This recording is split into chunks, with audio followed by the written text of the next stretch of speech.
Bom dia a todas, bom dia a todos. Eu queria agradecer muito a presença aqui do professor Marcos Barros. Ele é o palestrante internacional do ENAPAD 2020, da Divisão de Estudos Organizacionais. Marcos, seja muito bem-vindo. Né? Obrigado. O professor Marcos Barros é professor titular, né, na Escola de Management de Grenoble, na França. Seus interesses acadêmicos são ligados a formas alternativas de organizações, tecnologia e mídia social, e perspectivas críticas em identidade e resistência. Seus artigos foram publicados na Organizational Studies, Organizational Science, Organization e Journal of Management Inquiry. Ele é atualmente editor associado da revista Organization e co-chair da divisão Critical Management Studies do Academy of Management. Professor Marcos, pode usar o tempo como você quiser. Né? A gente tem agora 1h30, né, para estar conversando. Né? Ótimo. Depois da sua fala eu vou abrir, né, para o debate. E a gente também tem aqui, né, nessa mesa virtual, né, nesse painel virtual, o professor Rafael Cadipani, né, da Fundação Getúlio Vargas e AESP. Rafael, também muito bem-vindo. Né?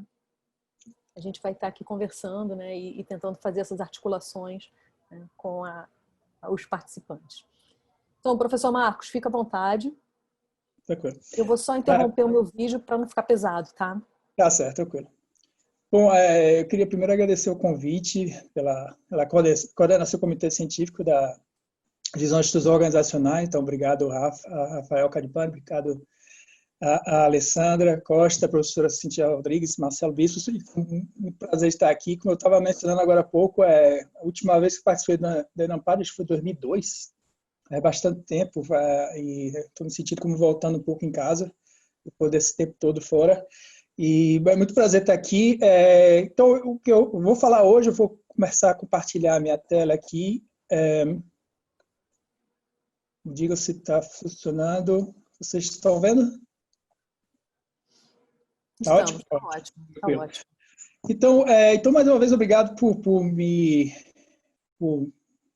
convidar a esse evento. Então, o que eu vou falar um pouco hoje foi uma reflexão que eu tenho tido nos últimos um ano, 2 anos, 1 ano e meio, mais ou menos, sobre meu percurso na área de management, de gestão, dos estudos que eu tenho feito. E, então, essa reflexão veio muito de uma demanda local feita aqui. Então, para você, na Universidade Francesa e também na Universidade Alemã, para você dirigir um estudante, você precisa de um diploma, um tipo de diploma que eles chamam de HDR, que nesse diploma basicamente é como se fosse uma mini tese. Você tem que falar um pouco do que sua pesquisa passada, fazer sentido dessa pesquisa passada e apontar ela para o futuro, o que é que você pretende fazer.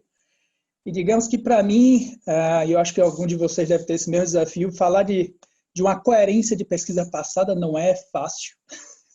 Muita gente vai em muitas direções, então a gente tem que fazer sentido do que é que a gente tem feito.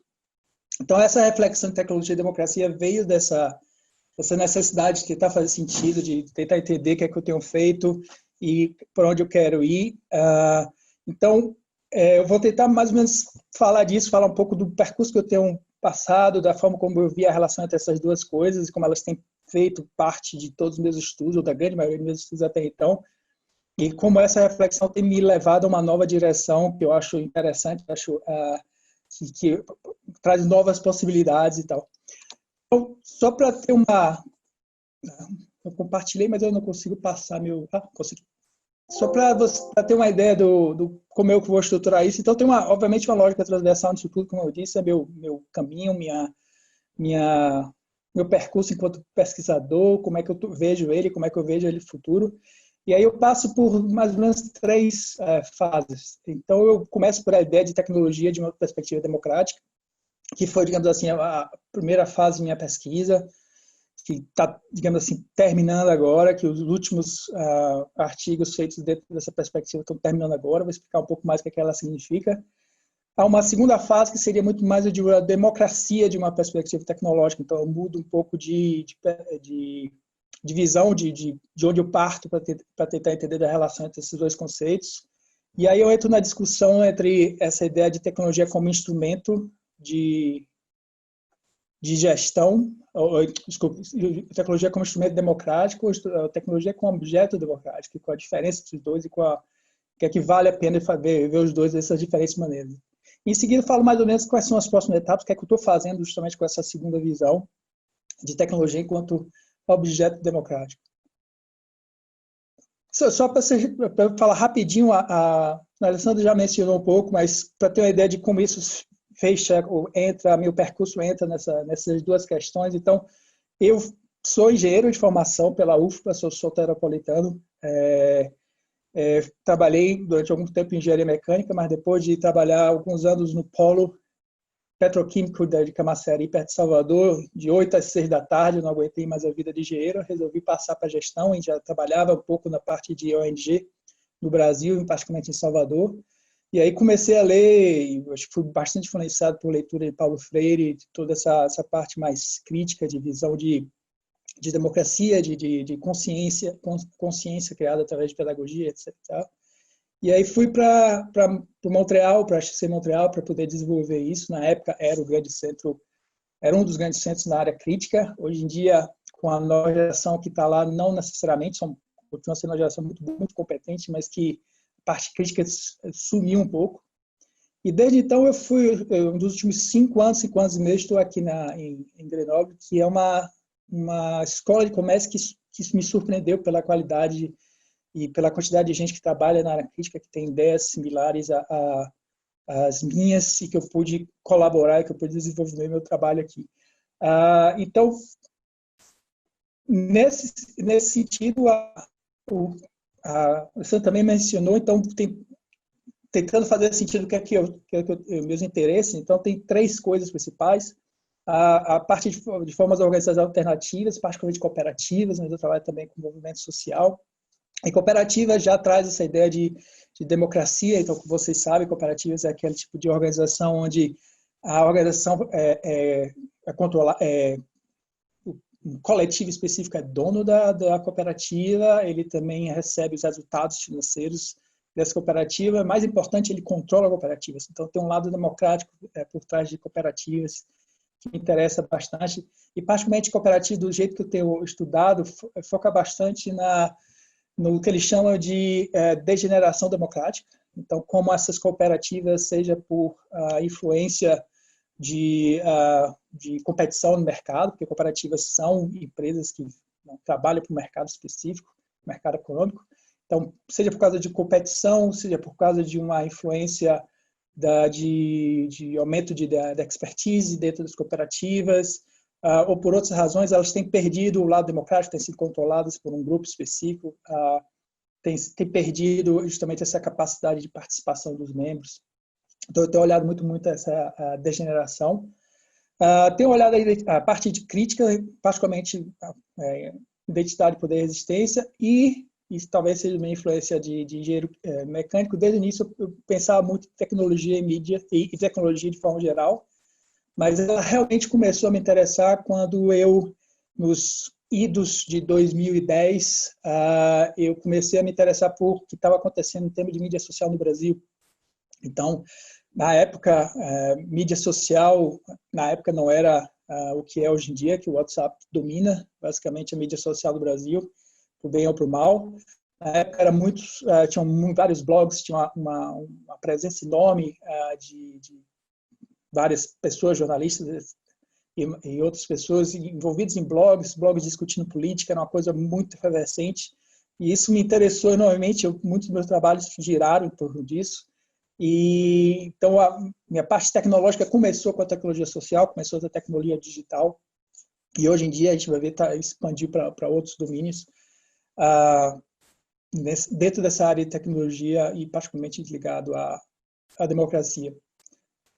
Então, só por uma questão de que antes que a gente fale da relação entre esses dois conceitos, então quando eu vou falar de democracia aqui, eu quero falar de democracia no sentido amplo do conceito. Então, não é a democracia só limitada ao Estado representativo, limitada a eleições, a construção de participação dentro de uma sociedade, mas toda e qualquer forma de prática de participação em tomar decisão coletiva, particularmente no interior de organizações, Isso foi uma das coisas mais interessantes que a gente descobriu recentemente, eu e a Valérie Michaud, quando a gente estava fazendo nosso artigo, é que tinha muita análise de como mídia social mudava a democracia em termos social, mas muito pouco quanto essa mídia social impactava a democracia dentro de organizações. Então, claro que tem muito trabalho sobre democracia organizacional, seja com cooperativas, seja com outras organizações coletivistas, mas mídia social em si, impacto sobre a democracia ao interior das organizações, ainda não era vista. Então, quando eu falo de democracia, aqui eu falo em toda forma de democracia, em todos os níveis de análise. A tecnologia é a mesma coisa, então tecnologia, eu não vou me limitar aqui às tecnologias sociais, que foram meu interesse no início, ou tecnologias móveis ou digitais, mas qualquer objeto tecnológico que seja inerente a uma atividade produtiva ou não produtiva, então envolve máquinas tradicionais, como qualquer engenheiro mecânico conhece, envolve outras formas de instrumentos, ou seja, qualquer coisa que esteja ligada a essa atividade produtiva, não somente às tecnologias sociais e digitais que a gente coloca bastante ênfase hoje em dia. Tá, então, por onde eu comecei minha prática, meu trabalho, então, analisando tudo que eu tenho feito até mais ou menos esse ano, eu noto que, da forma como eu olho esses dois conceitos, eles muito de um ponto de vista de como a tecnologia é vista pela democracia. O que é que significa? Significa que, desse ponto de vista, a gente tem as práticas democráticas que são consideradas como do ponto de partida. Então, significa que a gente considera a democracia tal como ela é, tal como ela existe, tal como a gente vê hoje em dia. E essas práticas que a gente pode chamar de tradicionais, então a gente tenta ver como é que a tecnologia vai modificar essas práticas. Então a ideia, acho que o conceito de tradicionais é muito importante aí. Significa que a gente considera que a democracia em si ela é estável, ou seja, a ideia de práticas democráticas são estáveis, mas apenas essas tecnologias vão aumentar a eficiência dessas práticas ou vão mudar ela em termos de intensidade, em termos de amplidão, em termos de alcance, mas as práticas em si são as mesmas, apenas como a tecnologia vai impactar de forma mais intensidade, mudança, etc. Então, tem dois elementos que acho que a gente pode ver que são ligados a isso, a como a tecnologia muda as práticas democráticas. De um lado, tem toda a ideia do aumento do acesso à informação, aumento da produção de informação e aumento da distribuição de informação. E nesse ponto tem um projeto meu que ainda está na gaveta, mas que um dia vai sair, que eu acho que é um grande exemplo disso, que é o Media Ninja. Acho que vocês todos conhecem bem o Media Ninja. Então, o Media Ninja, a ideia do Media Ninja, que é interessante, é justamente que, de repente, a famosa tecnologia móvel aumenta a possibilidade de você produzir informação de forma que qualquer pessoa, de repente, pode ser um repórter, digamos assim, pode criar vídeos, tirar fotos de momentos, digamos, jornalísticos e produzir ele mesmo a informação que antigamente estava ligada ao meio de comunicação, ao jornal, à televisão. Então, essas tecnologias aumentam, digamos, essa possibilidade de produzir essa informação e distribuir também essa informação. Então, no início, o Media Ninja era aquele hub de distribuição de todas essas imagens e vídeos da época das manifestações de 2013. Então, esse é um dos primeiros coisas que a tecnologia vai afetar, ligado à informação. E o segundo é a ideia de tomar decisão de debate. Então, mais uma vez, essas tecnologias vão ajudar, digamos assim, a ampliar o espaço de tomar decisão, a criar novos espaços onde o debate pode acontecer. Então, toda a ideia de e-governance, de governança eletrônica, então, como você pode envolver cidadãos de diferentes áreas para discutir orçamento, o que quer que seja, para debater uma específica política pública ou uma certa lei. Então, toda essa possibilidade que essas tecnologias permitem de, mais uma vez, ampliar, de intensificar esse tipo de debate, de tomada de decisão. Então, esse é o ponto de vista da tecnologia vista pela democracia. Então, o que eu tenho feito nos últimos anos se encaixa dentro desse ponto de vista, né? Então, a primeira coisa que aconteceu, então, foi fruto desse interesse meu em mídia social, no Brasil. Então, naquela época, idos de 2010, no caso desse artigo de 2014, 2 ou 3 anos de processo de publicação, como vocês conhecem, foi que eu era, e ainda sou, de certa forma, um grande crítico de mídia brasileira, da mídia tradicional brasileira, dos jornais brasileiros. Isso mudou um pouco, né, nos últimos anos. Então, em 2010 até 5 anos atrás, eu basicamente diria para qualquer pessoa que conversar, digo, evite de ler Folha de São Paulo, ou se for ler, seja bastante crítico, seja bastante, tente pensar o que é que tem por trás dessa mídia, quais são os interesses e tal. Então, procure outras informações. E, na época, a mídia social era uma fonte de informação diferente das mídias tradicionais. Hoje em dia, eu diria, por favor, leia a Folha de São Paulo, saia do WhatsApp, porque eu acho que a grande diferença hoje em dia da mídia social para a mídia tradicional, do WhatsApp, a mídia tradicional, é que mídia tradicional, pelo menos, você tem uma fonte de onde vem a informação e que você pode criticar, que você pode responsabilizar. Você tem uma Folha de São Paulo, você tem um Globo que você pode ir lá e criticar, um jornalista específico que está por trás da informação, que você pode combater, criticar, deconstruir a forma como ele falou da determinada notícia, que você não pode fazer no WhatsApp. O WhatsApp é uma notícia que vem de nenhum lugar, totalmente difusa, totalmente fluida, não tem como você contradizer, não tem contra alguma pessoa, contra alguma instituição contra quem você falar. Então, você perde essa possibilidade né, eu chamava isso aqui de luta discursiva. Não tem luta discursiva no WhatsApp, simplesmente porque não tem contra quem você lutar. Aquela informação fluida que vem de nenhum lugar, finalmente. Então, na época eu tinha essa visão muito crítica de mídia tradicional brasileira, e o caso da Petrobras, do blog da Petrobras, era muito aquela história, assim, com esse blog, na época, como ele aparecia como uma possibilidade de criar uma voz, de criar uma arena alternativa, onde vozes diferentes pudessem falar alguma coisa. Então, dentro do ponto de vista democrático, como é que vozes poderiam entrar naquela mídia tradicional que era tão fechada, que era tão controlada por Folha de São Paulo, Globo, etc. E como elas poderiam criar antinarrativas, criar narrativas que fossem contra a narrativa dessas mídias. Então, e a mídia social parecia verdadeiramente como uma tecnologia legitimadora, sabe? Tecnologia que na época era transparente, que permitia o acesso a todos, a voz de todos, a participação de todos. Então, o blog se baseava muito nessa possibilidade democrática da mídia social, de ampliar esse espaço de debate, ampliar esse espaço de expressão individual. E, na época, eu usava justamente o termo de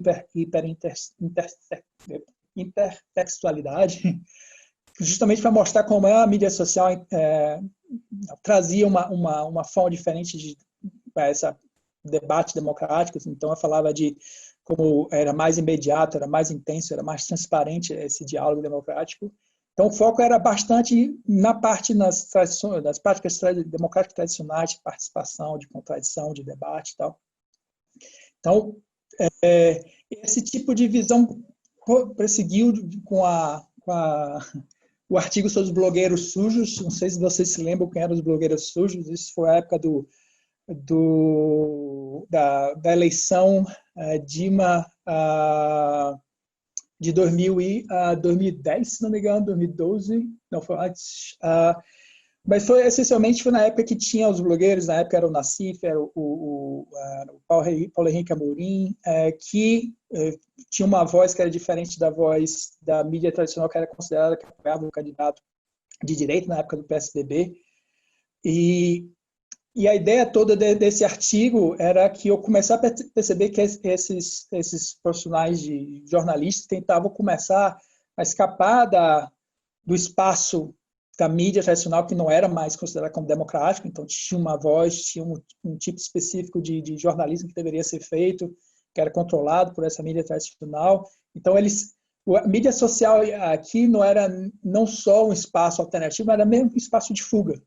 Era a construção de um espaço alternativo, onde eles pudessem ter voz, onde eles pudessem falar do jeito que quiser, onde eles pudessem expor um ponto de vista diferente da mídia alternativa, e eles foram bastante perseguidos por causa disso. Então, a ideia de blogueiros sujos veio disso aí, veio da ideia de que eles seriam, de alguma forma, ligados ao governo do PT naquela época, e que defenderia o governo do PT, e que, por isso, eles seriam, né, receberiam dinheiro do PT e seriam blogueiros sujos e tal. Então, a ideia toda, mais uma vez, nisso, eu estava interessado nessa prática social, quanto a tecnologia permitia essa fuga, né, e criar uma lógica de diálogo que fosse focado mais em transparência e na conectividade entre as pessoas, entre uma participação coletiva. Acho que uma das grandes diferenças, basicamente, desse artigo aqui, é que uma das coisas que me impressionou é que nessa construção da identidade deles, da identidade democrática, digamos assim, como jornalistas, o público participou ativamente. Então, o trabalho de identidade dele não era mais um trabalho individual, mas era um trabalho que era feito entre eles e todos os comentaristas, os usuários que participavam desses blogs. Então, tinha uma participação coletiva na construção dessa identidade. Então, mesmo a construção da identidade era uma construção democrática, era onde existia essa participação de todos. Tal. Mas, ainda assim, era um foco nesses aspectos democráticos e como é que a mídia social, ainda os blogs nessa época, podiam ser importantes, né? Um pequeno anedota é que eu fui falar desses 2 artigos recentemente numa aula de doutorado com meus estudantes, e uma das alunas perguntou: professor, o que é blog? Aí eu digo, realmente, meus artigos já estão velhos, depois de 5 anos de idade, mas a verdade é que a mídia social evoluiu tanto que blog já não é o que era antigamente, já tem uma participação bem menor né, no que a gente considera mídia social hoje em dia. Mas, bom, mas a ideia central, acho que ainda continua válida, a ideia de como essa democracia também é construída através dessa fuga do espaço controlado, digamos, para um espaço mais democrático. E essa ideia de fuga volta de novo, acho que o último artigo que apareceu recentemente, que eu falei em Bichot, que aí eu vou especificamente para falar de democracia organizacional. Então, foi uma cooperativa canadense que essa degeneração democrática acontece, e aí, dentro do espaço democrático, eles têm, obviamente, toda a cooperativa tem um espaço, a Assembleia Geral, você pode discutir e desenvolver ideias e discutir temas. Ele era fechado, digamos, por um grupo que dominava o conselho de administração da cooperativa, e os membros, então, decidem sair desse centro de debate que eles consideravam, mais uma vez, controlado, e criar um espaço alternativo, mas esse espaço alternativo já não era para criar, somente para criar uma voz diferente, né? Esse processo que eu chamava de deslocamento estratégico na época, é um deslocamento estratégico para atacar, digamos assim, a cooperativa, para criticar, para deconstruir todo o processo democrático ou a hegemonia que acontecia dentro da cooperativa. Então, em vez de ser apenas um processo de fuga, é um processo de criar uma margem, de um espaço democrático à margem, onde eles podem depois voltar para o centro e criticar esse centro. Então, uma das coisas mais interessantes que aconteceu, isso é um debate que eu tive muito com os revisores desse artigo, e deles dizerem, ok, como é que você analisou essas críticas. Aí eu falava, a crítica de construção não fomos nós que fizemos, fomos os próprios atores que fizeram.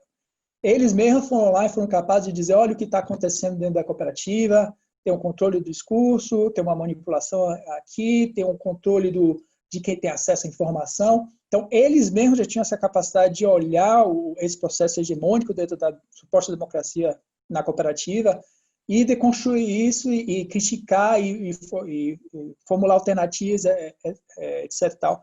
Então, já aparece aí, acho que a ideia que eu acho que uma forma diferente de ver democracia já começa a aparecer, eu acho que nesse artigo, com essa interação entre essa margem que tenta construir uma lógica democrática diferente para criticar o centro, digamos, do mainstream, o centro hegemônico que é supostamente democrático, mas não funciona dessa forma. Então, é daí que começa o meu debate sobre o que é democracia e a ideia de que aparece nesses artigos, na verdade, diferentes visões do que seria democracia. Tá? Então, minha ideia de democracia inicial, eu até hoje me considero um pós-Habermasiano na ideia de que eu ainda acredito em ideias, em análise, reflexão dentro de um espaço de debates, mas assim como Nancy Fraser propõe, eu ainda considero já a questão de poder, questão de inclusão, questão dos diferentes temas que são debatidos nesse espaço ideal, né, que Habermas construi. Então, mas a ideia de democracia resta a mesma. Então, a democracia é um espaço de debate de ideias. É um espaço que a gente tem que estar lá para dar sua própria opinião, para confrontar diferentes opiniões, para mostrar os valores que estão por trás de cada uma de nossa opinião, e eventualmente tentar achar uma forma de consenso para avançar em termos de política pública e tal. Então, é essa ideia de democracia como debate que alimentou todos esses artigos que eu fiz e que alimentou toda a minha ideia de como eu ia entender como tecnologia afetava a democracia. Mas nesse último artigo, e em seguida em outros artigos, a gente começa a ver um outro tipo de democracia que aparece, que é uma democracia que, na minha opinião, é criada ou é potencializada pela tecnologia social e tecnologia como a gente conhece hoje, que é a democracia como acesso. Então, a democracia aqui não é uma questão de debate de ideias. Literalmente, a gente não está muito preocupado se as ideias necessariamente vão ser debatidas, a gente quer apenas falar. Então, a ideia é ter acesso, a ideia é ter nossa voz reconhecida, a ideia é expressar a nossa opinião, sem necessariamente uma preocupação se essa opinião vai ser criticada ou vai ser comparada com outras, se eventualmente a gente pode achar um consenso de diferentes opiniões. A ideia não é essa, a ideia realmente é ter voz, é criar um espaço onde todo mundo possa falar. É o que Rancière, então Jacques Rancière, alguns de vocês devem conhecer, um sociólogo francês, ele chama de política do todo dia, né, Everyday Politics, e ele é extremamente crítico do que ele chama de democracia tradicional, a ideia de democracia tradicional. Então ele tem um livro chamado de ódio à democracia, que ele critica justamente a democracia representativa, essa democracia habermasiana como extremamente hegemônica, que é controlada por um sistema de governo, controlada por algumas pessoas, e que, na verdade, o mais importante não é necessariamente engajar com esse espaço central, democrático, de debate, mas criar espaços políticos no dia a dia, margens, realmente à margem, igual como aconteceu nesse artigo anterior que eu falei na cooperativa, criar espaços à margem onde novas vozes ou novas visões possam ser expressas, onde novas formas de ver o mundo possam ser expressas. Então, o foco dele não é necessariamente o debate, mas é a criação desse espaço onde todo mundo possa falar, onde novas visões possam ser expressas. A minha crítica disso é que Rancière nunca volta ao centro, digamos. Então, para ele se satisfaz em criar essas que chama reconfigurações do sensível, né? Essas novas visões de mundo à margem, sem necessariamente tentar ver como essas novas visões de mundo podem tentar popular o centro ou o debate político central. Então, ele cria realmente uma divisão entre o que ele chama desse espaço hegemônico central, que não é democrático nada, e esse espaço da política do dia a dia, das margens. E uma terceira coisa que começou a aparecer nisso tudo, e é influenciada com essa ideia de democracia como acesso, é a ideia de democracia como commodity, democracia como produto. Então, alguns de vocês também devem conhecer Jody Dean. Então, Jody Dean, ela defende a ideia de capitalismo comunicativo.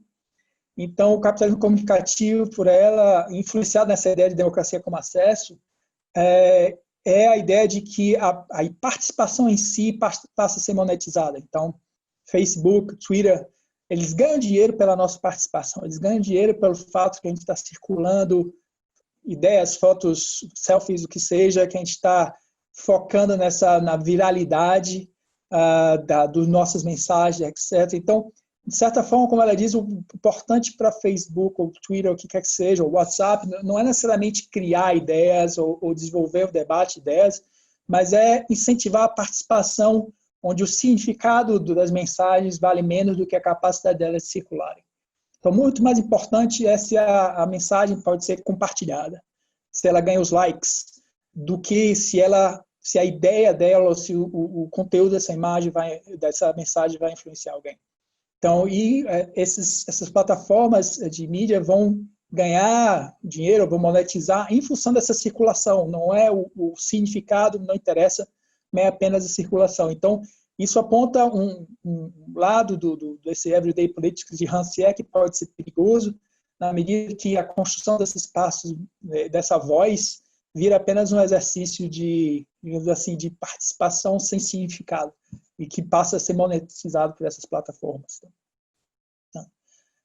Então, a partir dessa ideia, então um dos artigos que saiu recentemente, que já trabalha um pouco nessa ideia de diferentes formas de democracia. Então, esse é um estudo de uma série que eu estou fazendo com um antigo estudante de doutorado da gente, Vincent Pasquier, e também com o professor chamado Thibaut Dedijoux. A ideia é, então, o Vincent é interessado por sindicatos, que é outra, obviamente, como vocês sabem, uma organização supostamente coletivista, que tem um espaço democrático, supostamente aberta a diferentes vozes.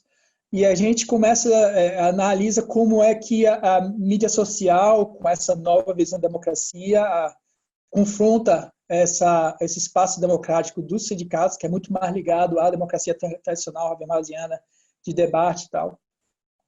E a gente começa a ver justamente a contradição entre as suas duas visões de democracia e como a tecnologia vai assim, trazer novas formas de campanha, de difusão de ideias através dos sindicatos, mas também como ele vai infectar, digamos assim, a palavra eu uso infectar porque por causa do nosso próprio conceito, vai infectar a organização democrática do sindicato em si e corroer ela um pouco por dentro e mudar a forma como ela funciona. Então, esse primeiro artigo, que é sobre o 5 for 15, não sei se vocês se lembram, foi uma campanha nos Estados Unidos para aumentar para $15 por hora o salário de empregados de McDonald's, de fast food de forma geral. Então, aí a gente já mostra como é que essa nova forma de democracia, onde o acesso à divulgação, a diferentes arenas de participação começa a influenciar. Mas a gente está, um artigo que a gente submeteu recentemente, começa a explorar mais profundamente, eu acho, essa contradição entre esses dois espaços mais de habermasiano e de acesso, de debate, e que uma coisa que a gente começa a ver é como esse espaço de acesso é visto de forma como um monstro, né? Então tem uma expressão do próprio Rancière, que ele fala que muitas vezes o pessoal vê essa democracia de acesso como o domínio da multidão caótica, né? Squawking horde, não é exatamente uma boa tradução, mas a ideia é essa. Então, em vez de ter eles que são acostumados a um espaço democrático, bonitinho, onde há um debate, né, organizado, lógico, com bases racionais, de repente eles são assustados por a invasão dessa multidão ruidosa e caótica e criticam, questionam isso como uma degeneração democrática em si e como uma invasão monstruosa, né, que está infectando o espaço organizacional, infectando o espaço do sindicato. Então, a gente vê que tem uma nova visão democrática que é criada a tecnologia, que começa a entrar em confronto com a visão tradicional do que a gente vê como democracia. Então, daí, desses pontos é que eu trouxe eu pensei que eu tentei trazer essa nova visão a nova perspectiva da relação entre dois conceitos. Então, em vez de tecnologia vista pela democracia, seria o contrário, seria democracia vista pela tecnologia.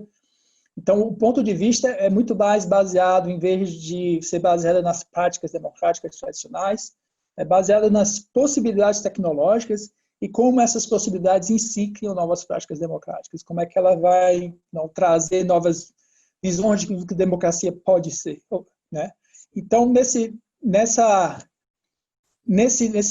espaço particular, o que eu tenho feito bastante, eu tenho trabalhado bastante com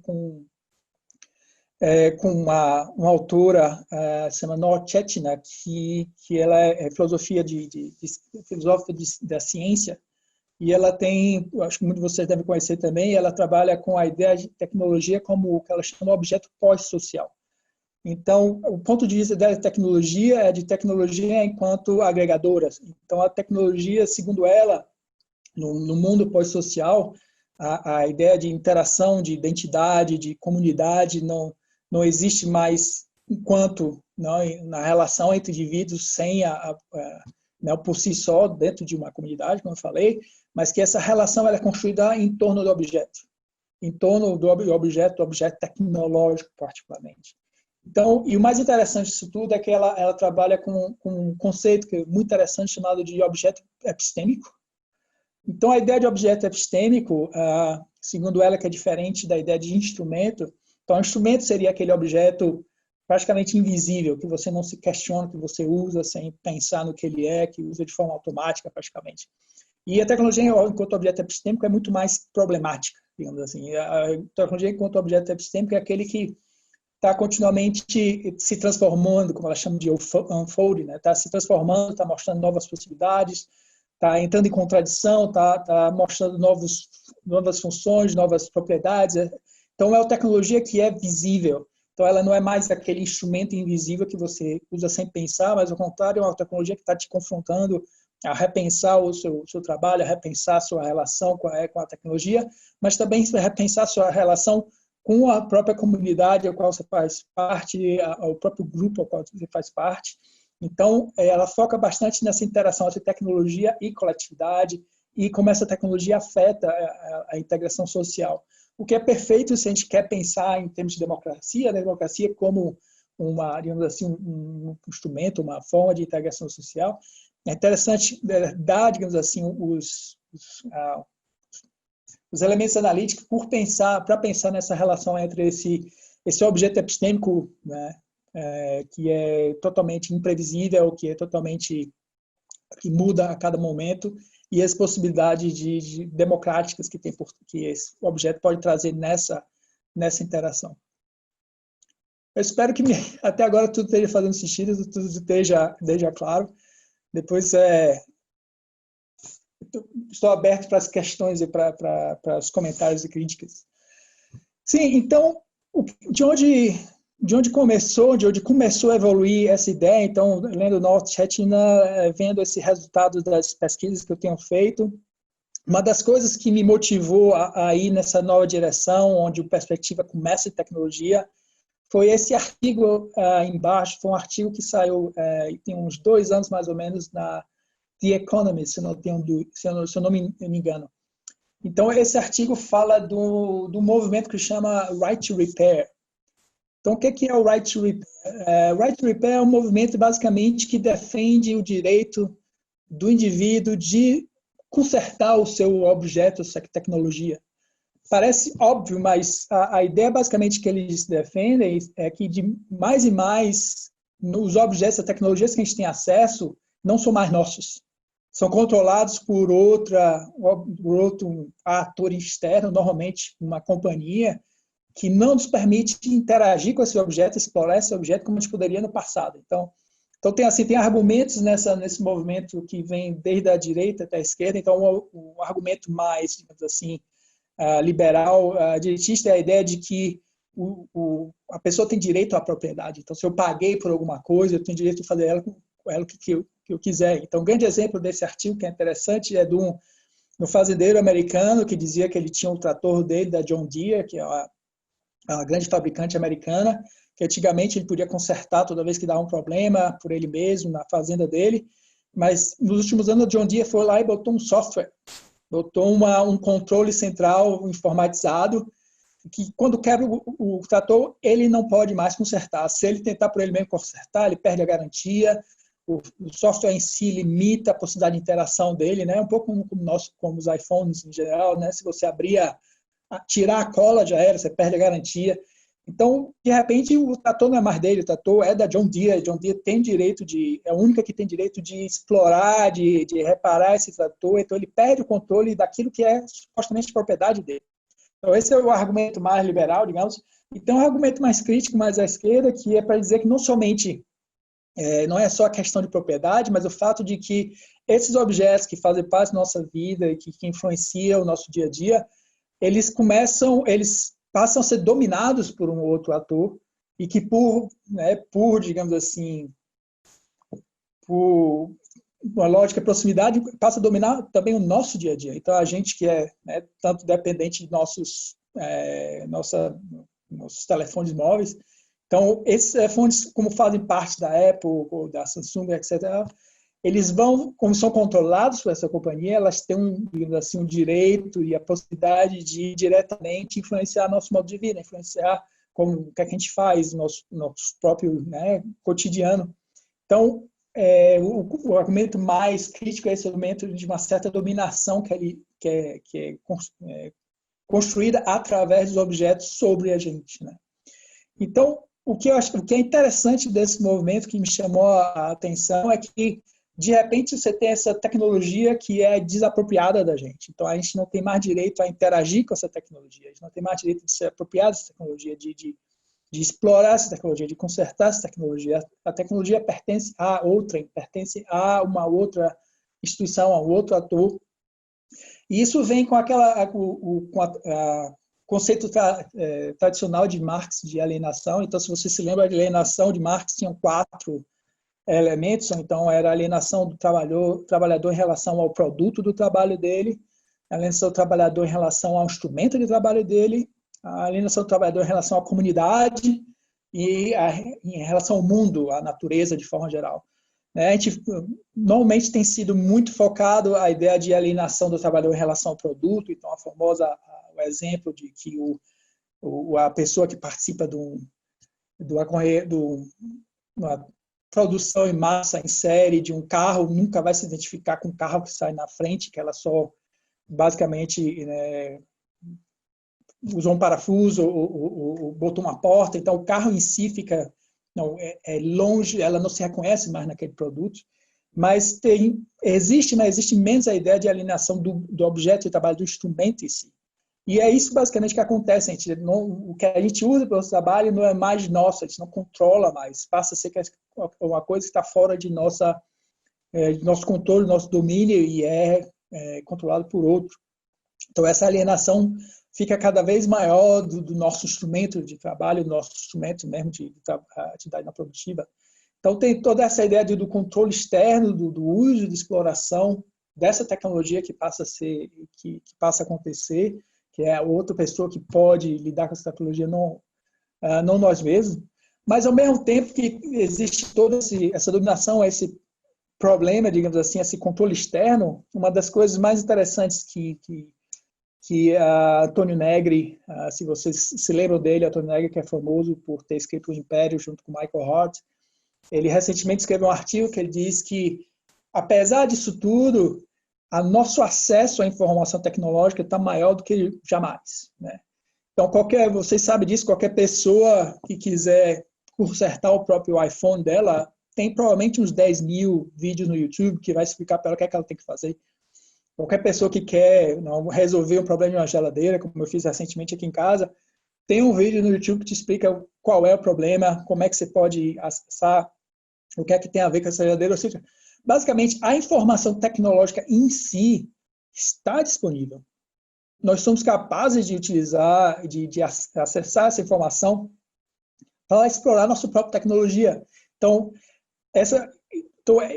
mesmo se existe essa dominação, a possibilidade de ir contra essa dominação existe. Não, é a informação necessária para, de novo, se apropriar, explorar a tecnologia, está disponível para a gente, né? Então, aí, a defesa, então, meu ponto final nisso tudo, e essa é a nova direção de minhas pesquisas, é a ideia de trabalhar com a apropriação tecnológica como uma nova forma de democracia, né? Então, em vez de pensar da tecnologia em si como qualquer coisa que pode aumentar, potencializar práticas democráticas, que eu defendo a ideia de que a tecnologia em si é um objeto que deve ser democratizado.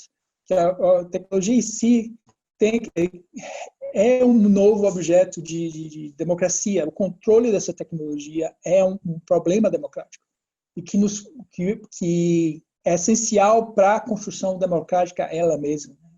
Então, aí dentro dessa ideia de apropriação tecnológica como nova democracia, tem várias né, várias possibilidades, várias ideias que são ligadas a isso. Então, tem a própria ideia de liberdade de reparação, de criação de novas funções, de novas utilizações. Então, tem toda a área de tecnologia que fala de repairing, repurposing e rescripting. Então, essa foi minha tradução desses conceitos, mas basicamente esses conceitos que ele fala é justamente a possibilidade do ator de utilizar a tecnologia, de reparar a tecnologia se ele quiser, ou de criar novas funções para a tecnologia, ou de criar também novas utilizações, e mesmo de utilizar a tecnologia de formas que não são previstas, e que isso é uma forma de criatividade, de exploração, mesmo de emancipação, de explorar essas tecnologias em novas possibilidades que não sejam limitadas pelo que o fabricante quer que você faça, mas que são em função dos seus próprios interesses, dos seus interesses situados, né, de suas necessidades enquanto indivíduo, enquanto comunidade e tal. Você provavelmente sabe, tem também toda uma área de estudo agora de tecnologização.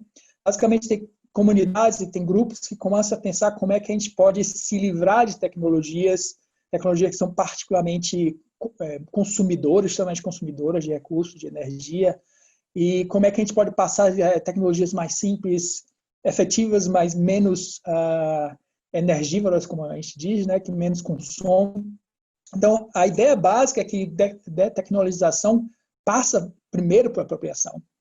Para a gente se livrar de tecnologias que são problemáticas, a gente precisa saber o que são essas tecnologias, como elas funcionam, para em seguida a gente poder mudá-las ou procurar alternativas que são mais ecológicas, etc. E isso, então, é conectado com a ideia mesmo de ecodesign. Então, ecodesign é uma coisa que está cada vez mais em voga em tecnologia.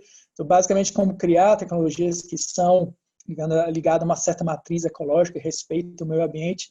Mas, de novo, isso depende de uma compreensão profunda da tecnologia, quais são as possibilidades dela, quais são os possíveis usos ou misusos dessas tecnologias.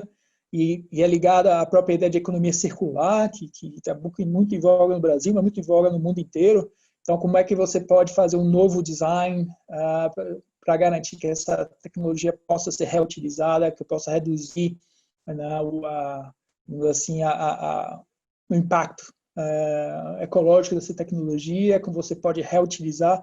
Tudo isso depende, mais uma vez, dessa apropriação tecnológica, depende dessa consciência, digamos assim, do que essa tecnologia pode fazer.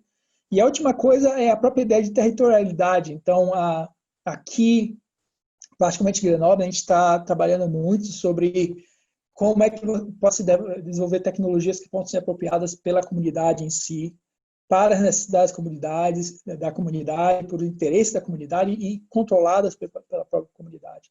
Então, tem um impacto democrático também, que essas tecnologias podem ser usadas para o que a comunidade precisa e controladas, não, então, pela própria comunidade, né, de forma que ela sirva à comunidade em vez da comunidade servir essas tecnologias.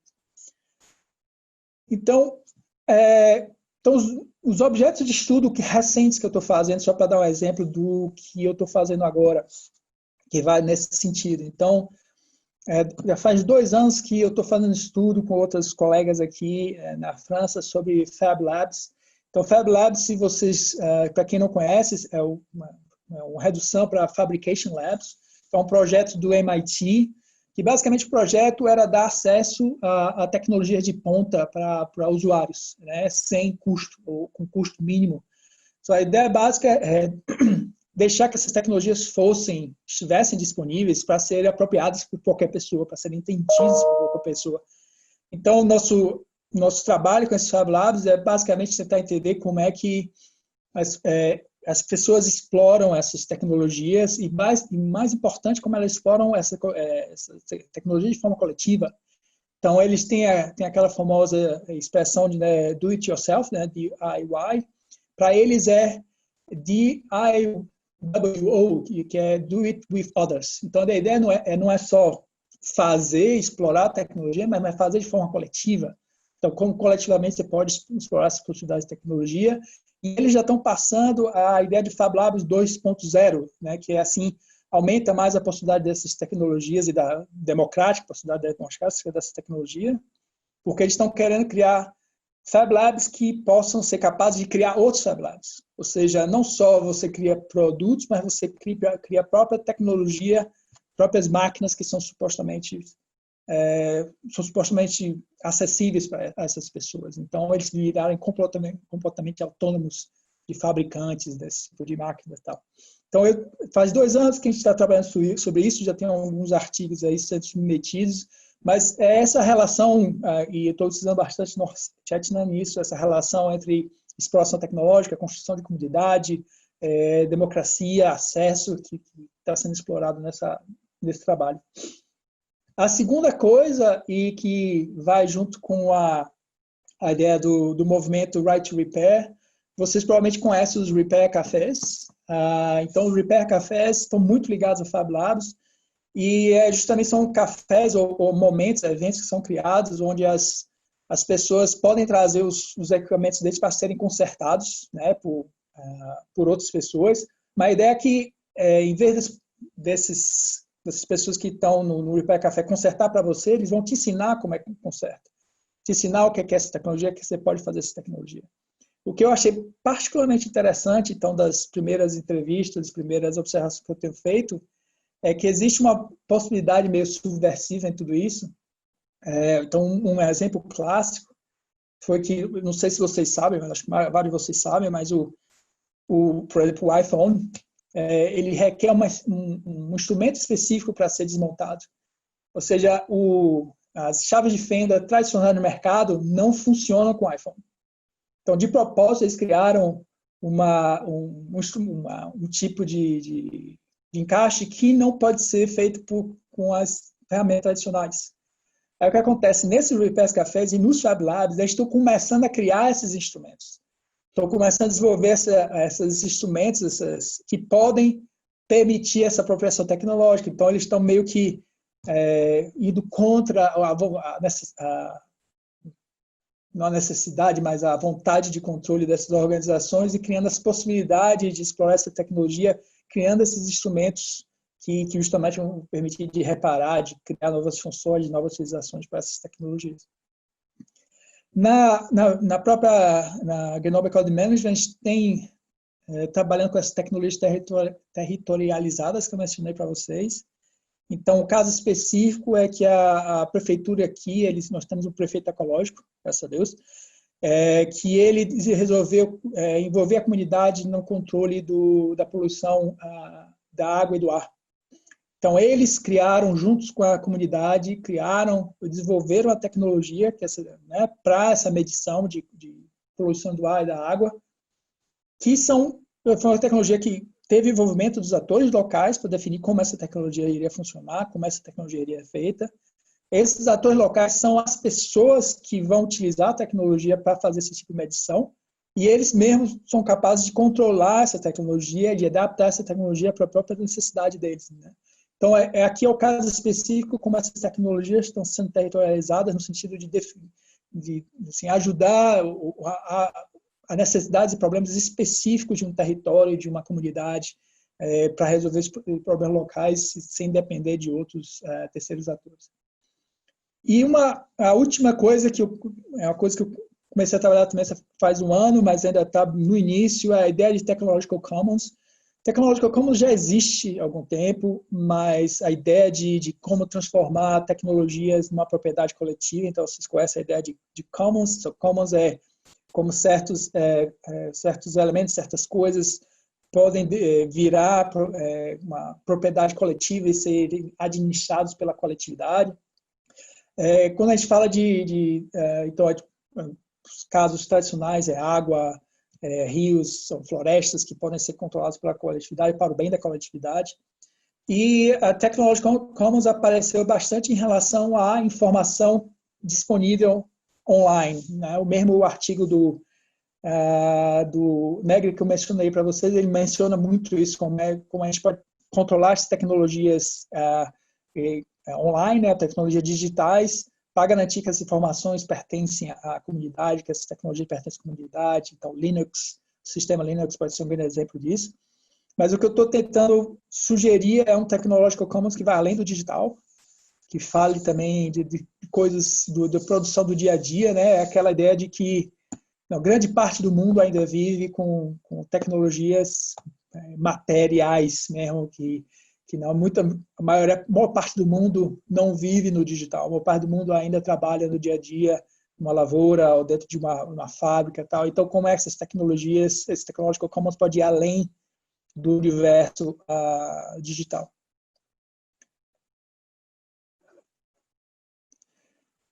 Então, em conclusão, basicamente a ideia dessa evolução minha é tentar ver tecnologia muito mais que apenas um instrumento de avanço democrático, não apenas, eu acho que é muito importante enquanto instrumento de avanço democrático, e a gente tem que continuar a pensar nela nesse sentido e ver o que é que ela pode ser feito disso, mas também tentar ver como essa tecnologia é central em disputas democráticas, ou seja, se apropriar da tecnologia, apropriar coletivamente, particularmente dessas tecnologias, é uma disputa democrática central hoje em dia, e que ela deve ser considerada como tal. A única coisa que tem que ser evitada, e aí tem sempre, né, as considerações da Jodie Dean são importantes, mas uma outra e última consideração que eu tenho que fazer é a ideia da tecnologia como utopia e como panaceia. Então, eu vou dar um último exemplo aqui, uma última história para terminar a minha intervenção. Recentemente, nós temos aqui na escola da gente digamos, a apresentação final dos alunos de graduação, em que eles têm que falar de um caso específico e tal. E esse aluno falava da relação entre estresse e tecnologia.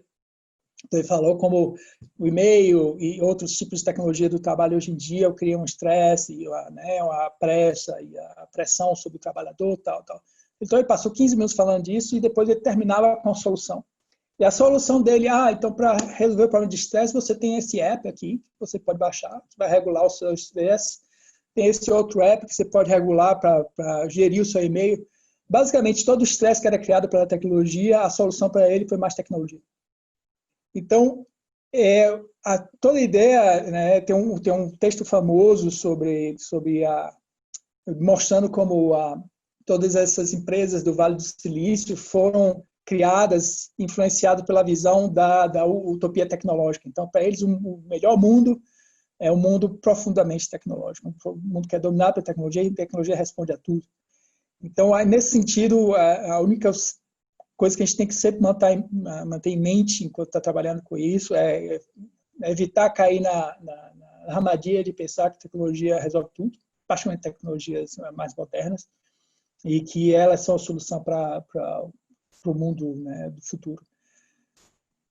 Só uma propaganda final, um convite final, aproveitar que eu estou aqui com vocês e convidar para vocês que estão trabalhando com estudos online, que a gente tem esse special issue que está saindo na Organization, junto com o Rafael Caldipani, que está aqui com a gente, sobre identidades online. Então, se vocês tiverem alguma coisa interessante que quiser mandar para a gente, por favor, nós estamos aqui. A gente provavelmente vai ter um workshop que vai acontecer em fevereiro para aqueles que estiverem interessados para desenvolver um workshop que a ideia é desenvolver ideias iniciais e potenciais para esse número especial que vai vir na Organization. Então, é isso. Obrigado e aberto a comentários e questões suas. Obrigada, Marcos. Eu vou só interromper o seu compartilhamento para a gente se ver melhor. Muito obrigada, Marcos. Eu queria passar agora a palavra para o Rafael. O Rafael vai fazer alguns comentários, depois a gente vai abrir para as perguntas, né, da audiência. Já tem aqui 3 perguntas. Né? Então, Rafael, fica à vontade, por favor. Muito obrigada por estar aqui com a gente. Agradecimento. Obrigado, Ale, pelo convite. Obrigado, Marcos. É uma alegria muito grande poder dividir esse painel com você e é uma alegria muito grande poder ver a sua trajetória, né? A gente conversa tanto, toma cerveja, não sei o quê, mas a gente sabe mais ou menos o que um outro faz, mas quando a gente vê dentro de uma lógica, quando a gente vê dentro de uma coerência, né? Como eu concordo com você que a gente sempre atribui posteriormente, né? A gente nunca sabe o que a gente está fazendo quando a gente está fazendo o que a gente faz, depois a gente atribui posteriormente. Também dizer que foi uma alegria que a gente escolheu esse tema para falar sobre tecnologia num evento como esse, onde a tecnologia está mostrando que ela é muito mais um mediador, né, na expressão da teoria Torrede, aí, que é algo que cria dificuldade, algo que não funciona de uma forma tão quando a gente espera, do que uma coisa que parece tão, digamos assim, que resolve todos os problemas, né? Eu queria que você, eu acho que você passou um pouco nisso, passou, né, quando a gente fala de democracia, e acho que também tem a questão do contexto do mundo hoje, pandemia e tudo mais, mas a coisa que eu queria pedir para você explorar um pouquinho, não muito assim, mas para colocar, porque ficou batendo na minha cabeça, porque também é coisa que eu estudo, como é que você vê a questão do poder nesse jogo todo, né? Você falou de alguns tipos de poder aí manifestos, você ponderou algumas formas de poder que estão se colocando e que a tecnologia acaba construindo, né? A gente sempre concorda integralmente essa visão de que a tecnologia vai resolver tudo. Você mostrou como que há ambiguidades nesse resolver, como ela possibilita e constrange ao mesmo tempo, como ela abre e como ela fecha possibilidades de diálogos. Uma pergunta central desses estudos todos que você tem visto em toda a sua trajetória, né? Como é que você pensa, que acho que vai um pouco na linha das outras perguntas que vêm aí, né? Pelo menos esse seria o assumption, eu acho. Como é que você pensa o poder? Como é que essas tecnologias estão mudando ferramentas, instrumentos, formas de poder? Essa pelo menos, como é que você tem percebido isso nos estudos que você faz? Obrigadíssimo, obrigado pela exposição. Uma grande alegria poder ter um panelista internacional que fala a nossa língua, que mostra como a gente tem gente competente nossa fora. Eu sou grande fã do seu trabalho faz muito tempo, né? Acompanho o trabalho do Marcos já há bastante tempo. Ele é um dos pouquíssimos brasileiros que publicou no Organizational Science, um dos melhores periódicos aí da área. Tem uma vasta, não só pela produção, mas assim, não só pelo onde ele publicou, mas também pela competência com que ele traz sempre o trabalho e pela competência com que ele se dedica aí a fazer os seus trabalhos. Obrigado, Marcos. Era minha... Obrigado, Rafael. Bom, a ideia de poder, eu acho que tem dois lados disso. Eu acho que existe e foi o motivo inicial de minhas publicações, foi toda a ideia de como a tecnologia em si permitia uma forma diferente de poder, de resistência, né? Então, a ideia inicial era realmente uma ideia assim, meio utópica, digamos, até de mídia social na época, de que novas vozes, novos discursos podiam ser feitos, etc. E que eu acho que isso ainda é uma possibilidade, tá? Eu ainda acho que isso existe, mas mais e mais eu acho que realmente faz sentido em função do que eu desenvolvi. A minha ideia de que o que essas tecnologias permitem são extremamente limitadas por aqueles que fabricam e que gerem essa tecnologia, né? Então a gente sabe de todo o potencial das plataformas, né? Google, Facebook, Twitter, Instagram, de gerir, digamos assim, nossas interações ou de influenciar como essas interações acontecem. Então, acho que é por aí que vai a minha ideia de que, no final das contas, aproveitar essas tecnologias como instrumento democrático é ótimo, mas tem limite se o controle das tecnologias está na mão de outras pessoas, de outros grupos que têm como diz a própria Dory Dean, que tem o interesse basicamente de ganhar dinheiro com suas interações democráticas, digamos assim, com participação democrática, ou que, pior ainda, tem interesses políticos por trás disso, que obviamente eu acho que é um pouco assim, inocente pensar que Facebook não tem interesses políticos e não tem interesses políticos, de que Twitter não tem interesse, claro que eles têm interesse político, né, que são ligados ao interesse econômico dele. Então, daí a minha ideia de que o poder existe um poder por trás das tecnologias, mas existe que esse poder nunca é bastante limitado pelo fato que não somos nós que controlamos essas tecnologias, que são outras pessoas que determinam como a gente pode exercer nosso poder ou nossa forma de resistência, ou o que seja através das tecnologias. Daí a ideia de que justamente o controle da tecnologia em si talvez seja o novo centro dessa disputa política. Obrigada, Marcos. Obrigada, Rafael. Rafael, posso passar para as perguntas da audiência? Só pode, a última coisinha, desculpa, né, que a gente sempre fala demais. Problema nenhum. É que eu acho curioso, eu me peguei, quantas vezes a gente se pega trabalhando de graça para esses caras, né? Quantas vezes você se pega trabalhando de graça para o Facebook, para o Twitter. A gente criou agora a figura do acadêmico digital influencer, né? Que fica falando o tempo todo e colocando. Então é muito curioso como que isso também está, digamos assim, transformando a nossa profissão. Mas era só esse comentário. Um desabafo, na verdade. Eu vou, Marcos, então, fazer as perguntas da audiência. Tá certo. O Márcio, que está monitorando a gente, disse até que eu posso dar a palavra para essas pessoas falarem, né? Não sei o que seria melhor, né? Você decide, né? Qualquer alternativa me funciona. Tá. Eu vou ler a pergunta e depois, se a pessoa se sentir confortável para debater com você, a gente abre. Uma pergunta eu acho que eu vou ler uma por uma, talvez seja melhor, né? Nós temos 3. Tá? A pergunta do Marcelo Bispo. Ele fala assim: Marcos, parabéns pela fala, muito interessante. Como você enxerga atualmente a relação entre democracia e economia à luz das tecnologias? Obrigada. Tá. Obrigado, Marcelo. Eu acho que, mais uma vez, entra aí, depende do ambiente econômico que a gente esteja falando, mas eu estava mencionando isso outro dia, que os dados viraram a nova riqueza mundial. Hein? Acho que também teve um artigo da E-Commerce no outro dia que mostrou que, pela primeira vez, dados viraram a primeira riqueza mundial, passaram o valor de petróleo, oficialmente, acho que foi esse ano. Então, quando a gente fala de economia atual, acesso à informação e controle de informação digamos assim, o grande produto econômico de hoje em dia. E é impressionante porque é provavelmente mais concentrado que o próprio controle do petróleo. Então, mais uma vez, acho que essa relação com tecnologia e quem controla nossas informações enquanto bem econômico, viraram bem econômico, e quem controla nossas interações e nossos dados viraram grandes atores econômicos hoje em dia. Então, mais uma vez, acho que eu volto à ideia da Julie Dean de como, dependendo dele, a democracia é um produto econômico, a formação é um produto econômico, e se a gente não quiser que seja assim, que ela vire alguma coisa que a gente possa controlar e que possa ser ao bem da comunidade, a gente tem que partir para a briga para controlar essa tecnologia. Ô Marcos, eu acabei de subverter e trazer o Marcelo para cá. Tranquilo. Marcelo, você está conseguindo falar? Vamos ver aqui. Que bom, que bom. A gente está te ouvindo, tá? Tá me ouvindo? Legal. Não vou me ver, mas vão me ouvir.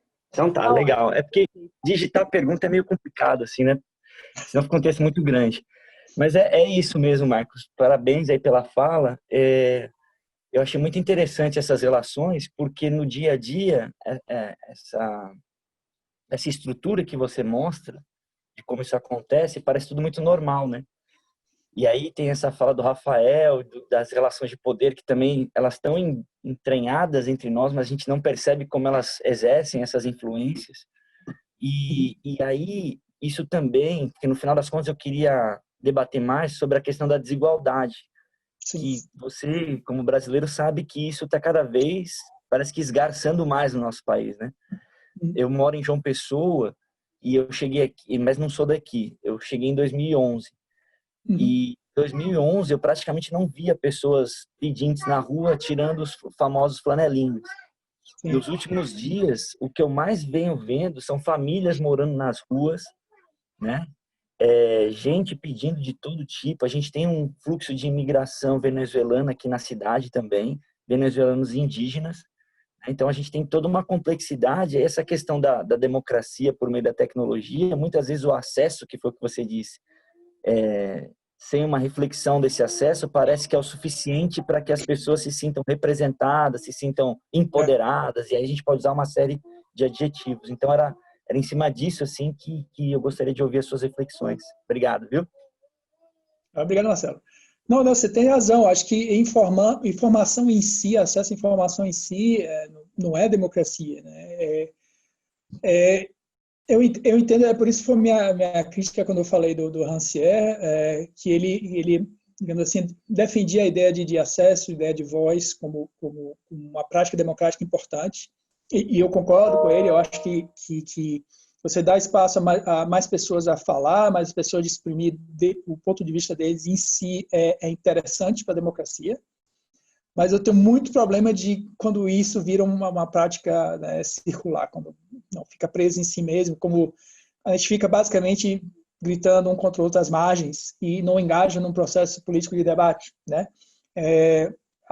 Acho que toda a ideia desses artigos que a gente está fazendo, que eu estou fazendo com esses professores aqui da de Grenoble, comparando essas duas democracia de acesso, de debate, não é a gente vê atualmente elas como uma contradição, o pessoal sente elas como uma contradição, mas minha ideia é que elas devem ser complementares de alguma forma. Tá? Eu não acredito realmente em limitar acesso e dizer que mídia social não serve para nada, eu não acho que seja o caso. Eu não acho que limitar isso ajude em nada em termos democráticos, mas eu acho que tem que ter uma interação entre a possibilidade de acesso e a possibilidade de debate. Então, um sem o outro não funciona, sabe? Só debate, mas que o debate seja feito por os famosos, né, os velhos brancos ocidentais, homens, normalmente, né, que o debate seja feito, mas seja feito por um pequeno grupo de pessoas, não resolve, mas que a voz seja dada para todos, mas que não funciona como debate, também não resolve. Então, eu acho que tem um debate importante sobre o que a gente chama de pós-capitalismo hoje em dia, que é entre essas práticas marginais e como desenvolver práticas marginais diferentes, marginais no sentido fora do centro, né?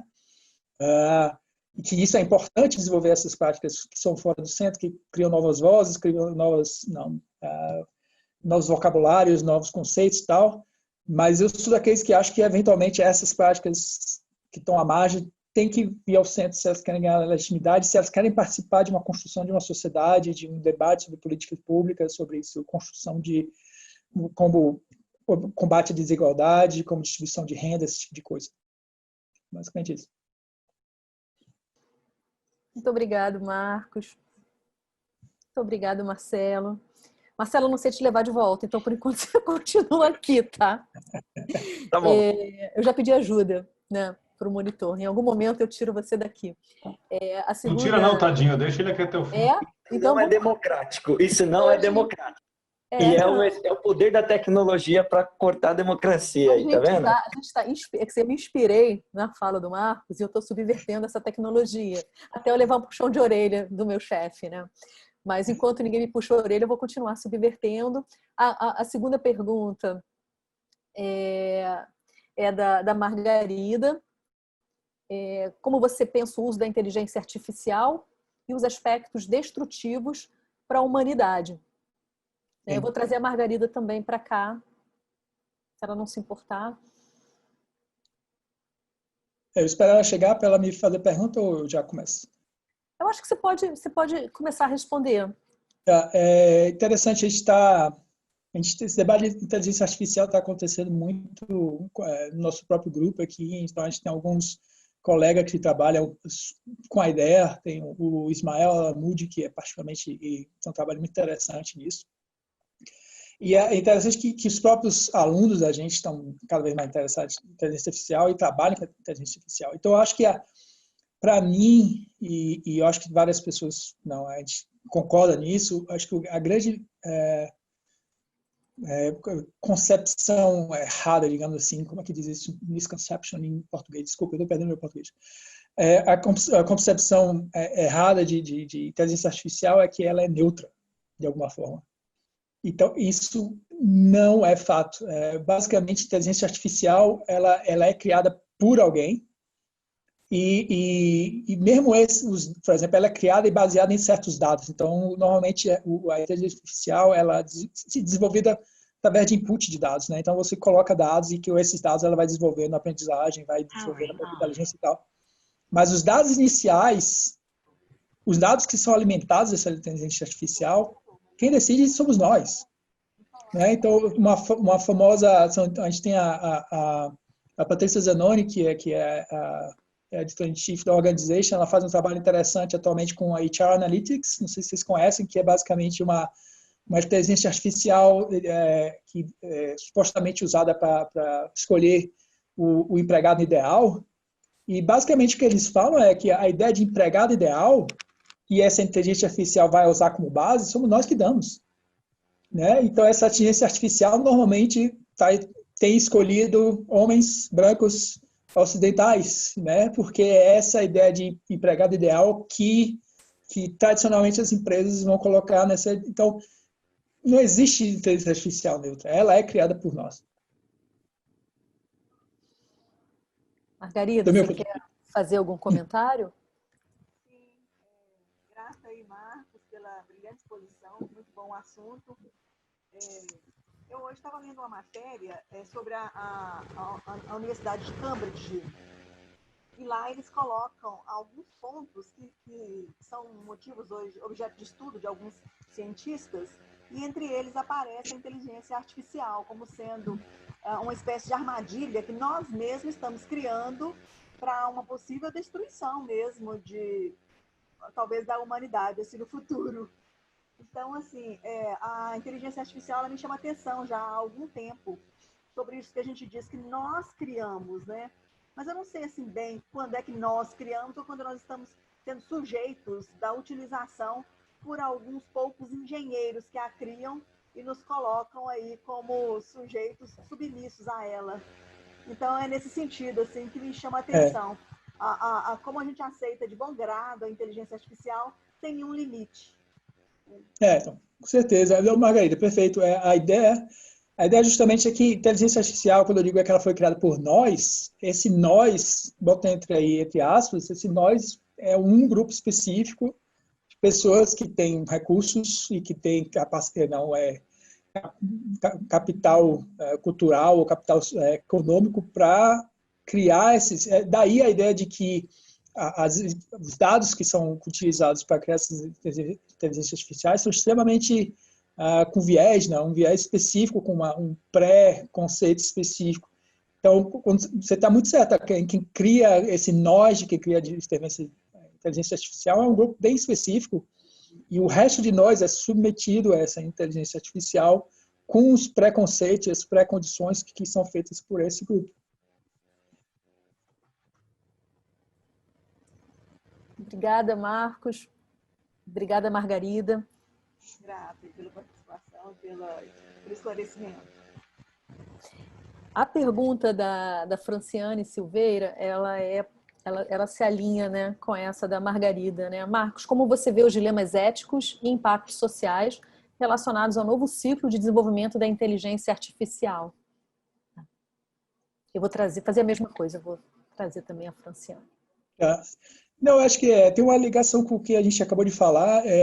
Mais uma vez, como a inteligência artificial é baseada em determinadas pré-condições que nós, não somos nós, mais uma vez o nós, entre aspas, que criamos, então os dilemas éticos e os dilemas sociais, digamos assim, vão ser criados por essas pessoas que estão dando a informação, os dados sobre os quais a inteligência artificial é baseada. Então, mais uma vez, esse exemplo da HR Analytics, para mim, é perfeito, né? Então, nós, que são as empresas que vão utilizar esse tipo de ferramenta, que criam a ferramenta que supostamente é neutra para escolher o empregado ideal, o funcionário ideal, vai ter embutido nela uma visão que é basicamente desigual, né? Basicamente viesada para um perfil de indivíduo, um perfil de pessoa.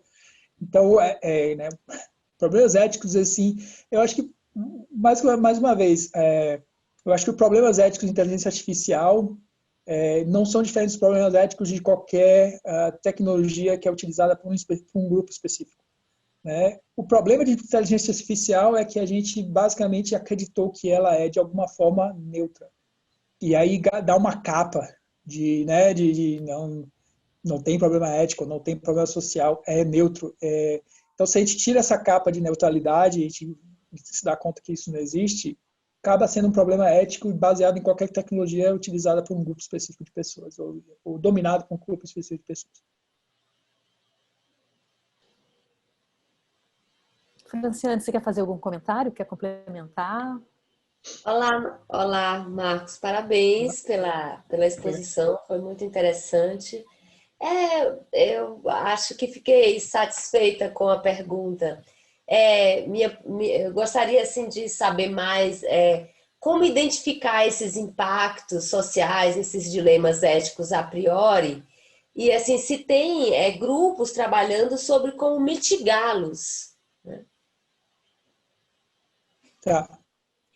Então, como identificar, a priori é difícil, né? Acho que Existem grupos que já discutem essa ideia da natureza e tanto da ontologia, digamos, do que é inteligência artificial. Eu acho que trabalho justamente desse ponto de vista crítico de tecnologia, mostrando finalmente da origem desse tipo de tecnologia artificial e da influência que tem da natureza humana em si. Então, acho que os grupos críticos basicamente estão aí, né? E, obviamente, eles veem esse viés, você só pode ver a posteriori, finalmente. Na própria utilização da tecnologia em si, nos resultados que ela dá, no tipo de análise que ela é capaz de fazer, aí você é capaz de ver a posteriori justamente os efeitos disso, né? E é capaz de ver a influência que tem dessas pessoas sobre isso. Então, a priori é difícil, mas a posteriori você é capaz de destrinchar e analisando justamente os resultados, os impactos, de ver justamente o impacto dessa influência, digamos, humana sobre tecnologia, sobre a inteligência artificial. Muito obrigada. Prazer, professor. A gente tem mais 2 perguntas, a gente já está caminhando, né, para o final da nossa conversa, né? A gente tem mais 2 perguntas. Uma da Janaína Barreto Neves, né? Ela fala assim: Marcos, muito obrigado pela fala. Como você enxerga a questão da tecnologia utilizada como mediadores de gestão nas organizações? Por exemplo, a assimetria de poder no recente escândalo dos algoritmos da Amazon que demitiram automaticamente, entre aspas, empregados com baixo desempenho. E depois eu faço a última pergunta. Mais uma vez, então acho que por trás de tudo isso, isso não é uma história nova. A ideia toda de racionalização administrativa, acho que todo mundo conhece, né? A gente não é nova em administração. A ideia de como é downsizing na política por trás de downsizing também não é nova. Acho que todo mundo conhece isso. Acho que o que é diferente, basicamente, é como a gestão, os gestores, os administradores tentam dar um verniz de neutralidade e de modernidade através da tecnologia. Então, eu falei da história da mídia social como uma tecnologia legitimadora, mas a tecnologia serve de legitimação para vários atos que são bastante tradicionais em administração. Então, não é a tecnologia em si, a tecnologia é apenas uma ferramenta para isso, mas que é uma ferramenta que é usada de forma a dar legitimidade aos atos mais antiéticos, éticos, como é que a gente diz? Não éticos, que existem em administração, mas são coisas que a gente já conhece. A única coisa é que a tecnologia dá um verniz de modernidade, de neutralidade e cientificidade que não existe. Eu vou passar para a segunda pergunta, né? E depois a gente volta. Tá? Ela está dizendo que ela acha que o microfone não está funcionando. Se você quiser, então, Yanaíra, fazer a pergunta pelo chat, eu transmito ela, tá? Fica super à vontade. A outra, ela agradeceu. A outra pergunta, que a princípio vai ser a nossa última pergunta, né? É do Fernando Viana. Ele fala assim: prezado professor Marcos, parabéns pela fala. Agradece a gente também, Rafa. Ele gostaria de saber como que você observa um possível tensionamento entre o fato das organizações digitais hegemônicas, como Google, Facebook, Amazon e outras, serem ou deveriam ser controladas por leis desenvolvidas por indivíduos ou grupos políticos. E que também podem almejar o poder nos dados, né? O poder dos dados. Além disso, como o professor observa hoje esse controle legal de algo que pouco conhecemos ou sabemos o seu funcionamento, como os algoritmos? Excelente questão. Então, é interessante que isso, acho que, não sei se foi a origem da sua pergunta, mas isso vem ao famoso escândalo do 5G, né? Que originalmente a Huawei foi a empresa que ia ser a líder na criação do 5G, mas o próprio governo dos Estados Unidos achou que a China ia usar isso para controlar dados americanos, etc. Então, mostra que existe uma ligação direta entre essas companhias e o centro de poder. Então, eu acho que não tem como a gente pensar que esses dois atores são separados. Os políticos que a gente conhece têm uma ligação direta com essas companhias, então existe uma promiscuidade que não é de hoje também, existe há muito tempo, e que, obviamente, os interesses de um e o outro estão melados. Então, eu acho que o Estado, tal que a gente conhece, é impossível não ter uma forma de um viés também de criar um próprio poder através dessas companhias, de utilizar essas companhias como forma de poder. Dito isso, eu acho que isso não significa que nós, enquanto atores individuais, não podemos ser políticos. Uma das coisas que, nas minhas conversas com amigos e com familiares, uma das coisas que eu sempre digo é que tem sempre aquela história que política não presta, governo não presta, político não presta. Eu digo, a gente acreditar nisso é um discurso dos políticos, porque a ideia deles é que a gente se desinteresse o máximo possível do processo político. E nesse ponto eu concordo com você da história do política do dia a dia. Eu acho que a gente tem que fazer política do dia a dia, mas política não só de voz, mas de debate também.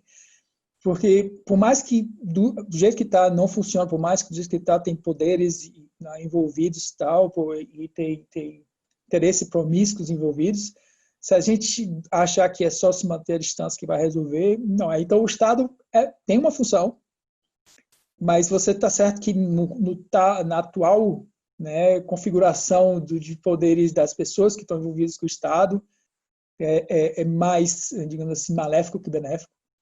Mas não significa que o Estado não tem que ter uma função, apenas a gente tem que talvez tomar o Estado de volta. Essa é a utopia, mas a gente não vive sem utopia. Né?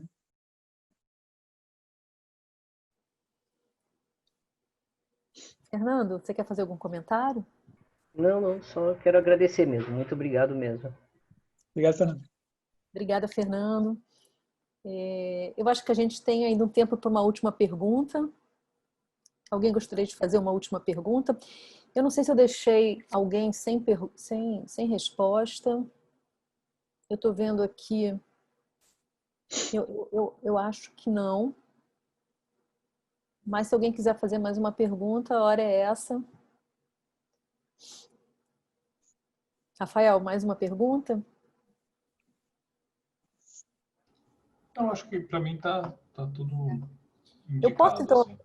Eu posso então pegar seu último tempinho, Marcos, e claro. fazer uma pergunta que eu estava pensando, né, nessa relação, exatamente que o Rafael trouxe, a tecnologia, relações de poder. Alguém? Tem uma pergunta do Samir. Então eu vou abrir espaço para a pergunta do Samir. Né? A minha era sobre relações de poder e violação dos direitos humanos, né? Mas depois a gente pode fazer essa discussão em outro momento. Samir, né? Marcos, obrigado pela ótima palestra. Minha pergunta é um pouco menos sobre a questão da democracia e mais sobre a questão da tecnologia. Gostaria de ouvir suas impressões / opiniões acerca da teoria da mediatização. Stig, né? Svard, né? Andreas Hepp, Nick Codry e outros, em suas vertentes variações para estudos organizacionais. Você a enxerga como um frame com potencial suficiente para aprender e explicar a dinâmica tão intensa das mídias sociais? Teoria da mediatização. Você poderia explicar um pouco para mim, Samir, o que é que você entende por teoria da mediatização? Eu já trouxe o Samir para conversar aqui com a gente. Ótimo. E falar o nome desses autores difíceis, né? Olá, bom dia. Vocês estão me ouvindo? Estamos. Bem-vindo, Samir. Tá, Joia. Primeiramente, desculpa ter atravessado você, Alessandra. Foi uma questão de timing. Parabéns pelo painel de vocês, na visão de estudos organizacionais. Deixo um abraço não só a você, Alessandra, mas também ao Rafael, ao Marcelo e à Cíntia. Marcos, é uma teoria que, na verdade, eu acredito que ela seja mais da área de comunicação social, mas você vê alguns pesquisadores de estudos organizacionais se apropriando e trazendo ela para fazer investigações e basicamente o argumento o que eu entendo dela é sobre esse aspecto aí pervasivo, né, das mídias, não só mídia broadcasting, não só mídia noticiosa, mas todo esse aparato tecnológico, como isso hoje em dia faz com que essa imbricação social, material se dê e aí, no final das contas, como eu também tenho alguma familiaridade com os trabalhos, vejo que é um repertório que, digamos assim, que você não faz muito uso, até né, seria interessante te ouvir um pouco por quê. Mas, como eu vejo que é uma teoria que, às vezes, ela aparece na nossa área de administração e de estudos organizacionais, e eu acho que ela tem um fundamento interessante, ela tem um fundamento que eu acho que deriva da ideia de que a mídia é uma grande instituição social, mas não só a ideia de mídia notícia, né, mídia noticiosa. Hoje em dia é esse aparato todo que é institucional. E, enfim, acho que, por último, deixar aí acompanho o Rafael do ponto de vista de admirar aí sua trajetória. Também acho que é muito bacana e ter a oportunidade de te ouvir aqui no nosso evento. Obrigado. Obrigado, Samir. Eu acho que a utilização de teoria, sinceramente não sou tão familiarizado com a teoria da mediatização, mas pelo que você falou, a ideia em geral, eu acho que tem outros grupos que fazem coisas similares. Eu acho que a ideia de escolha de teoria, então tem várias influências, né? A minha básica influência digamos, a história, vou tentar fazer isso de forma curta, eu entrei na área de crítica, na época que estava o famoso pós-estruturalismo, era extremamente dominante. E o que me irritava bastante, o pós-estruturalismo é ótimo, tem muita coisa interessante, muitos autores maravilhosos, mas tinha um ponto de irritação para mim, que era o famoso a paralisia do poder, né? Então, você não escapa do poder, se você resiste, está reforçando o poder, então, basicamente, não existe o que fazer, né? E aí eu fui um pouco, né, insatisfeito com esse tipo de posição que não vê uma forma de saída, uma forma de trabalho com a sociedade.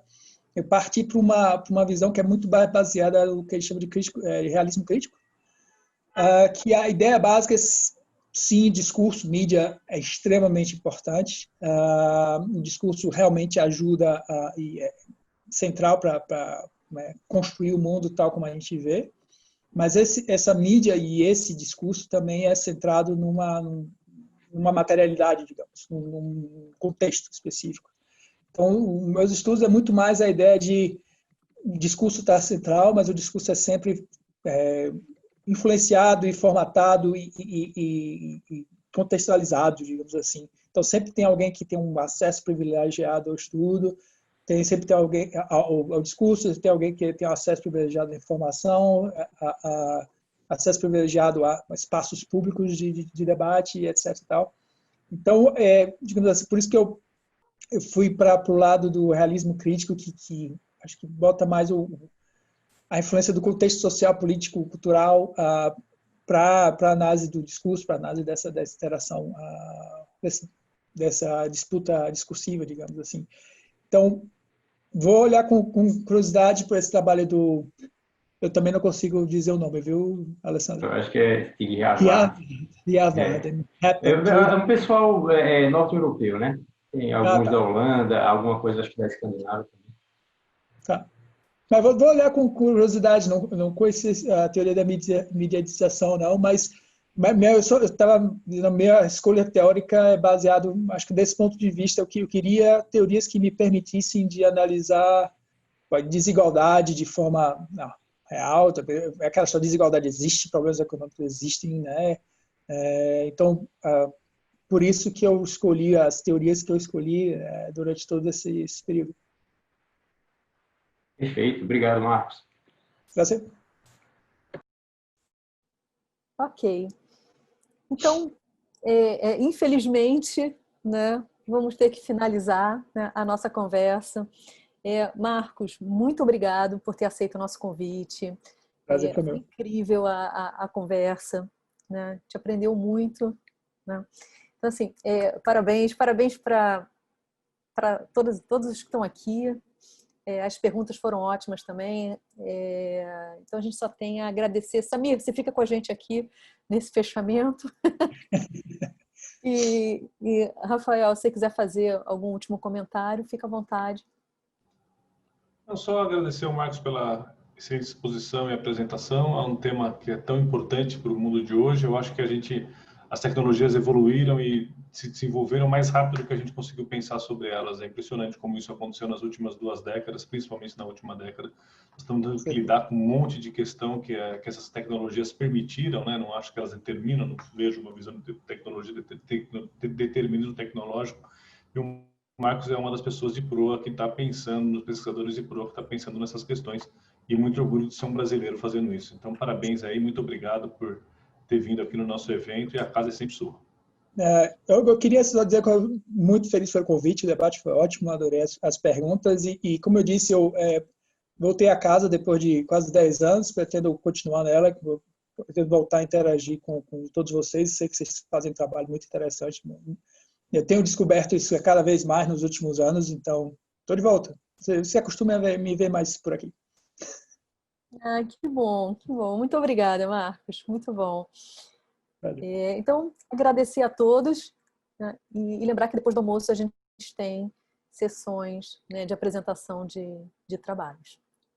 Tá bom? Gente, então, um beijo.